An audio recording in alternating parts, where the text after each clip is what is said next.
और अब एक अहम खबर की बात करेंगे। सुर्खी विधानसभा के प्रभारी और कांग्रेस के विधायक राहुल सिंह ने न्यूज 18 से खास बातचीत की और उन्होंने कहा कि वो बड़ा मलेहरा में होने वाले उपचुनाव में कांग्रेस के पक्ष में लोधी समाज के बीच प्रचार करेंगे।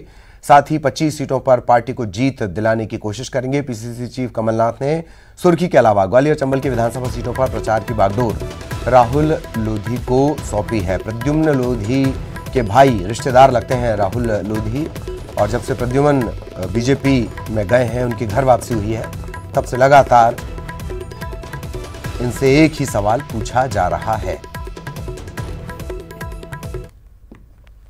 विधायक प्रद्युम्न सिंह लोधी के बीजेपी में जाने के बाद इस बात को लेकर अटकलें लगाई जा रही हैं कि कांग्रेस के कुछ और विधायक दल बदल करके बीजेपी में शामिल हो सकते हैं और इसमें एक बड़ा नाम राहुल सिंह लोधी का भी है। उन्होंने पूर्व मुख्यमंत्री कमलनाथ से भी मुलाकात की है। हमारे साथ राहुल लोधी मौजूद हैं।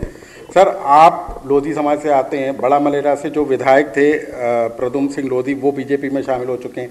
खबर इस बात को लेकर भी है कि आप लोग भी बीजेपी के संपर्क में? नहीं, कल भी मीडिया से मुलाकात हुई, कल भी हमने बोला, आज फिर हम यही बोलते हैं। आज हम प्रदेश कार्यालय में बैठे हुए हैं कि पूरी निष्ठा और पूरी ईमानदारी के साथ कांग्रेस के साथ हैं, और कांग्रेस ने ही आज इस स्थिति में खड़ा कर दिया कि 38 साल की उम्र में अभी हम विधायक हैं दमोह जैसी जगह से। और सबसे बड़ी बात यह है, बीजेपी के संपर्क में होना ना होना एक अलग विषय है, पर दमोह अपने आप में पहचाने जाना वाला जिला है।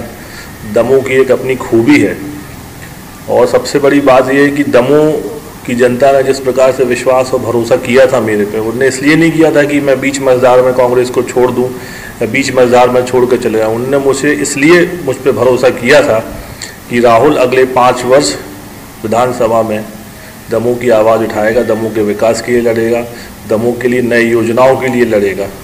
इसलिए बीजेपी से ना कोई ताल्लुक था ना कोई आगे होगा, क्योंकि प्रतिनिधित्व हम दमोह का करते हैं और दमोह के लोगों का विश्वास, इसलिए उस विश्वास पे खड़े हैं।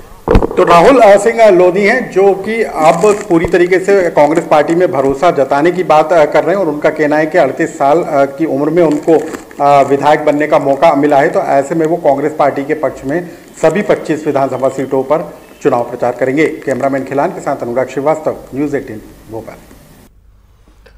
इधर मध्य प्रदेश के गृह मंत्री नरोत्तम मिश्रा ने राजस्थान के ताजा सियासी घटनाक्रम पर ट्वीट करते हुए कांग्रेस पर निशाना साधा। अपने ट्वीट में नरोत्तम ने लिखा कि जिस तट पर प्यास बुझाने से अपमान प्यास का होता है, उस तट पर प्यास बुझाने से प्यासा मर जाना बेहतर है।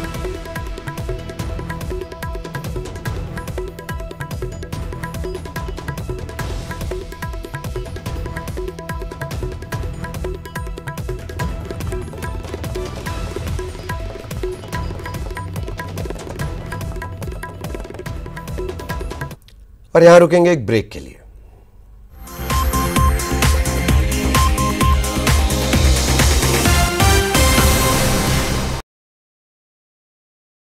आपका स्वागत है। मुख्यमंत्री आवास में अब से थोड़ी देर बाद विधायक दल की बैठक होनी है। ये बैठक अब से कुछ देर में शुरू हो जाएगी। छत्तीसगढ़ की हम बात कर रहे हैं। रायपुर में मुख्यमंत्री आवास में ये बैठक होगी। बैठक में गोधन न्याय योजना पर चर्चा होगी। मौजूदा राजनीतिक हालात पर चर्चा होने की भी उम्मीद है। माना यह भी जा रहा है, खबर यह भी निकल कर आ रही है कि इस बैठक में निगम मंडल की सूची को फाइनल किया जाएगा, और ये सूची दोपहर बाद 3 बजे तक जारी हो सकती है।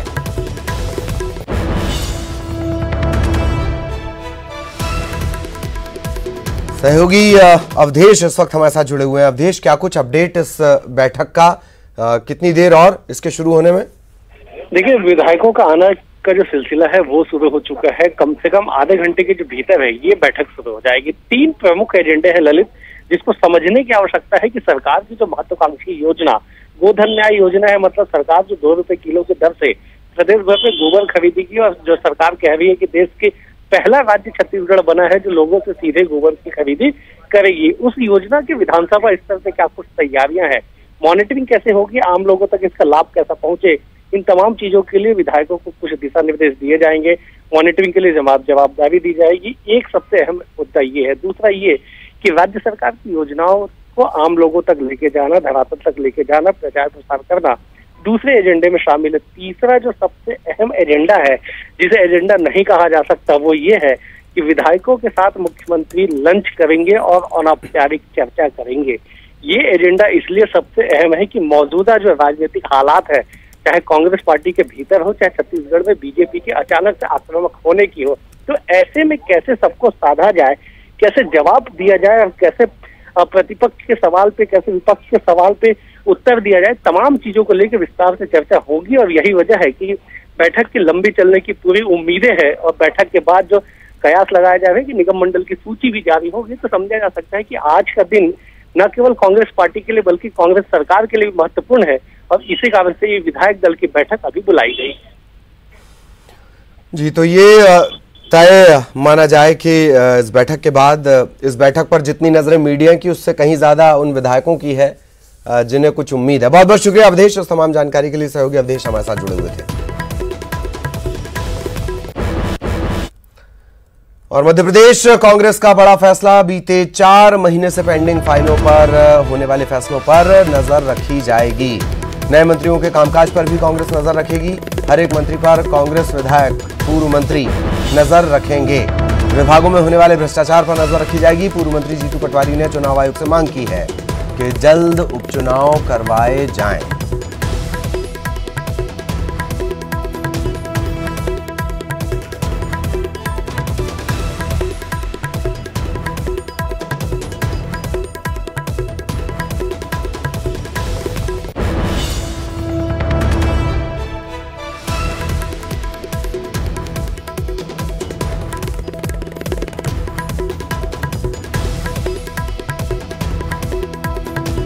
तो कांग्रेस अब नजर रखेगी और बीते 4 महीने की जो फाइल है, एक तरह से शैडो कैबिनेट की तरह ये पूरी कवायद नजर आती है।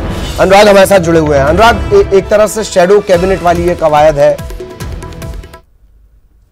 देखिए, जिस तरीके से मंत्री मंडल का विस्तार हुआ है, उसके बाद जो मंत्रियों के बीच विभागों का बंटवारा किया गया, इसमें जो लगातार कांग्रेस इस बात के आरोप लगा रही थी कि जो सिंधिया समर्थक मंत्री हैं उनको मलाईदार विभाग दिए गए, वजनदार विभाग दिए गए। लेकिन अब कांग्रेस ने एक शैडो कैबिनेट गठन करने का फैसला किया है, यानी कि पूर्व मंत्री और विधायकों को इस बात की जिम्मेदारी दी जाएगी कि जो बीजेपी सरकार में मलाईदार विभागों की जिम्मेदारी संभाल रहे हैं, उन विभागों पर नजर रखने का काम कांग्रेस के विधायकों, पूर्व मंत्री करेंगे। और सबसे बड़ी बात है कि जिस तरीके से बीते 4 महीने से जो पेंडिंग फाइलें पड़ी हुई हैं, उस पर यदि कोई फैसला होता है तो क्या उसमें कोई गड़बड़ी हो रही है, इस बात की नजर भी जो है कांग्रेस के विधायकों, पूर्व मंत्री रखने का काम करेंगे। इसको लेकर शैडो कैबिनेट बनाए जाने का फैसला जो है कांग्रेस पार्टी की तरफ से लिया गया है। कोशिश इस बात को लेकर है कि उपचुनाव से पहले बीजेपी को घेरने की कोशिश की जाए, और इसी के चलते अब कांग्रेस पार्टी इस कवायद में जुट गई है कि शैडो कैबिनेट के जरिए वो जो है सरकार के कामकाज पर नजर रखने का काम करेगी।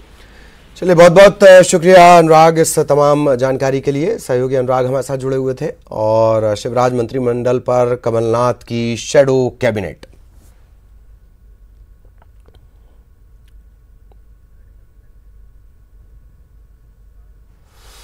इधर कोरोना मरीज के इलाज में लापरवाही बरतने पर निजी अस्पतालों को कलेक्टर ने चेतावनी दी है। कलेक्टर ने सभी अस्पतालों को निर्देश दिया कि कोरोना पॉजिटिव मरीजों के साथ उपेक्षित व्यवहार न किया जाए। शिकायत मिलने पर संबंधित अस्पताल के खिलाफ कार्रवाई की जा सकती है। कुछ दिनों पहले निजी अस्पताल से खबर आई थी कि कोरोना मरीज के साथ अस्पताल के लोग अच्छा व्यवहार नहीं कर रहे। इसके बाद कलेक्टर ने आदेश जारी कर दिया। ये खबर तो सामने आ गई, लेकिन किस तरीके का व्यवहार कोरोना के मरीजों के साथ किया जाता है, उसकी बहुत सारी कहानियां सामने नहीं आई हैं। रिलायंस समूह की 43वीं एजीएम आज ऑनलाइन होने जा रही है। दुनिया भर से 1 लाख से ज्यादा निवेशक इससे जुड़ेंगे। लगातार बड़ी कंपनियों का रिलायंस में निवेश का सिलसिला जारी है। ऐसे में माना जा रहा है कि रिलायंस की इस एजीएम में चेयरमैन मुकेश अंबानी बड़े ऐलान कर सकते हैं। रिलायंस इंडस्ट्रीज की 43वीं एजीएम आज, अब तक की सबसे बड़ी ऑनलाइन एजीएम। दुनिया भर से रिलायंस के निवेशक लेंगे हिस्सा। 1 लाख से ज्यादा इन्वेस्टर्स एजीएम से जुड़ेंगे। रिलायंस इंडस्ट्रीज लिमिटेड आज पहली बार अपनी सालाना बैठक का ऑनलाइन आयोजन करने जा रही है। कंपनी ने इसके लिए नया वर्चुअल प्लेटफॉर्म बनाया है, जिसमें 500 जगहों से 1 लाख से ज्यादा शेयरधारक एक साथ लॉगिन कर हिस्सा ले सकेंगे। RIL की अब तक सभी एजीएम लोगों की मौजूदगी के साथ होती रही है, लेकिन कोरोना के चलते अब नई परिस्थितियों में मुंबई से बाहर के निवेशक भी एजीएम कार्यक्रम को सीधे देख सकेंगे, नई योजनाओं के बारे में जान सकेंगे और सीधे भागीदारी कर सकेंगे। रिलायंस की एजीएम दोपहर 2 बजे शुरू होगी और इसे कंपनी के चेयरमैन मुकेश अंबानी संबोधित करेंगे। RIL ने शेयर धारकों के लिए एक व्हाट्सएप नंबर के जरिए चैट बोर्ड जारी किया है। इससे शेयर धारकों को ऑनलाइन लॉगिन कर सवाल पूछने और विभिन्न प्रस्तावों पर मत देने के बारे में जानकारी दी जाएगी। ये 24 घंटे 7 दिन काम करेगा और जरूरी जानकारी देगा। रिलायंस की 12 अगस्त 2019 को हुई पिछली एजीएम में चेयरमैन मुकेश अंबानी ने कंपनी को 31 मार्च 2021 तक ऋण मुक्त बनाने की कार्ययोजना की घोषणा की थी और तेल से लेकर दूरसंचार तक कई कारोबार करने वाला रिलायंस समूह लगातार मुनाफे में है। खास बात यह है कि कंपनी का IPO लॉन्च होने के बाद ये पहली एजीएम है। कोरोना काल में ऑनलाइन होने वाली इस एजीएम में दुनिया भर से रिलायंस के निवेशक हिस्सा लेंगे। इसके साथ ही माना जा रहा है कि 43वीं एजीएम में कई और बड़े ऐलान भी किए जा सकते हैं। Bureau report, news 18। और इसी के साथ इस बुलेटिन में इतना ही। नमस्कार।